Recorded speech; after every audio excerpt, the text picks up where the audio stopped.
മുല്ലപ്പെരിയാർ അണക്കെട്ടിലെ ജലനിരപ്പ് 135 അടി പിന്നിട്ടു. അതേസമയം വ്യാഴാഴ്ചത്തെ അപേക്ഷിച്ച് അണക്കെട്ടിലേക്കുള്ള നീരൊഴുക്ക് കുറഞ്ഞു. അണക്കെട്ടിന്റെ വൃഷ്ടി പ്രദേശത്ത് മഴ ശക്തമാണ്. ജലനിരപ്പ് 136 അടി എത്തിയാൽ ഷട്ടറുകൾ തുറക്കും.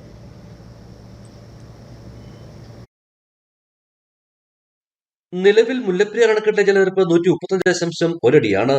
136 അടി എത്തിയാൽ അണക്കെട്ട് തുറന്ന് വെള്ളം പെരിയാർ നദിയിലേക്ക് ഒഴുക്കും. അതേസമയം ഇന്നലത്തെ അപേക്ഷിച്ച് അണക്കെട്ടിലേക്കുള്ള നീരൊഴുക്ക് കുറഞ്ഞു. ഇന്നലെ വൈകിട്ട് സെക്കൻഡിൽ ശരാശരി 6000 മുകളിൽ കനടി വെള്ളമാണ് അണക്കെട്ടിലേക്ക് ഒഴുകിയെത്തിയത്.